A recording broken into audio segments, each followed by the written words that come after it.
Hi, my name is Alexander Verdon. Password for today is sunset. Today's date is October 3rd, 2018. And this is my persuasive speech. In the year 2018, the U.S. is in kind of an odd economic state. There's a lot of issues going around, and people can probably only identify 3 to 4 off the top of their head. One of those being tax. Tax is horrible. Nobody likes it, right? The next, probably something along the lines of medical care or coverage. Another pretty bad topic, but there's different things out there that might be a little more serious. Third can go into things such as illegal immigration. Hot topic right now, right? But what isn't such a hot topic? What I'm speaking to you today about is the Wounded Warrior Foundation. It's not a hot topic because a lot of what happens with this foundation lies behind the scenes. With these individuals inside the Wounded Warrior Foundation, a lot of them have laid down most of their life to present the opportunity for modern Americans to have the freedoms that they enjoy today. But what happens when these veterans do not receive care? With broken bodies and spirits alive, or alike rather, how do vets or veterans succeed? Through the Wounded Warrior Foundation, you can find a lot of this information on the woundedwarriorfoundation.org. It's really hard to say how they succeed. The unemployment rate of veterans used to be a little bit more staggering than it is today. For instance, in 2012, the unemployment rate of veterans was somewhere around 10%. Pretty astonishing considering the national average was 7.9%. Does it make sense? I personally don't believe it does make sense, because utilizing the Air Force's website, I was able to identify that in the Air Force specifically, there's approximately 140 different types of jobs. That's crazy. That's one branch, 140 jobs, which means an insane amount of qualifications and certifications of an individual. So how could they be jobless? Well, it comes down to a couple things. Post 9/11, we identified that individuals or veterans were coming back with a lot of issues. It could be mental issues. It could be things such as PTSD, physical disabilities, whatever you have. But a lot of times, these people were deemed unfit to perform typical or standard jobs within the civilian populace. And they were left high and dry, if you will, and kind of just stuck out there to, survive on their own. Well, thankfully, the Wounded Warrior Foundation recognized this, and what they did was say, that's enough, we've got to do something about this. Utilizing the VA statistics per their website, they started doing an analysis of where the veterans currently are in terms of the civilian populace and how they fared. And they came up with a motto: every warrior has a unique challenge and goal. That's why we provide a variety of veteran programs and services to help them take the steps that are right for them. That's pretty deep, and that's only one part of their ethos or their motto.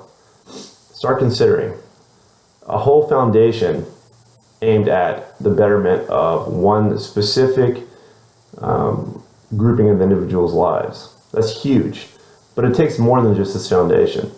It takes sponsors, it takes individuals willing to donate their time, their money, their energy, to ensure that humans just like them and Americans are successful in everyday life.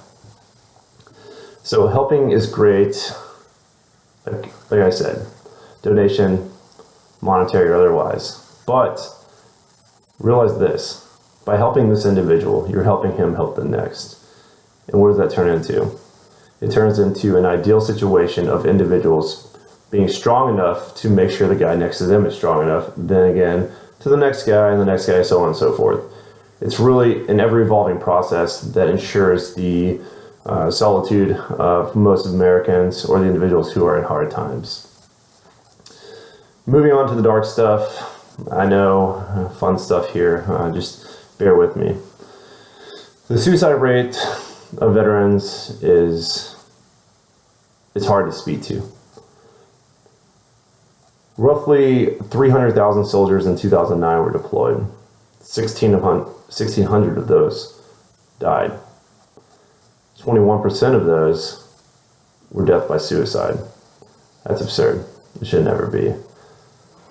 The Wounded Warrior Foundation has analyzed all these statistics and come to the conclusion of, all right, this is just not satisfactory. It doesn't make sense.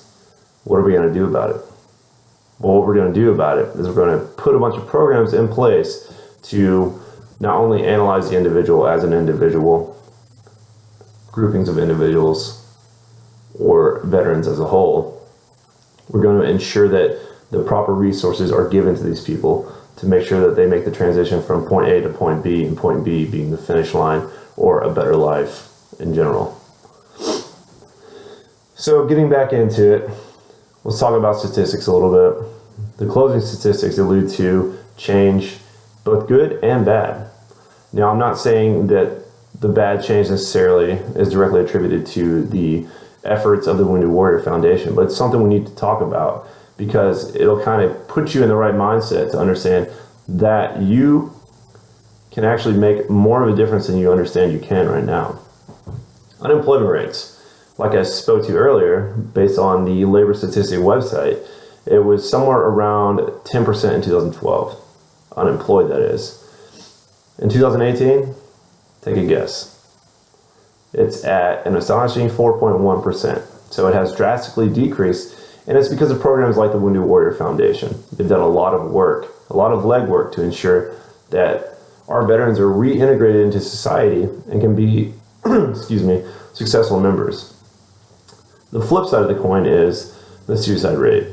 It's going up, and it always will, and it always has been. I misspoke. Maybe not always will, hopefully not always will, and that's why we need you. We need the time, the money, the resources, the individuals to care, to run these programs, to take care of others.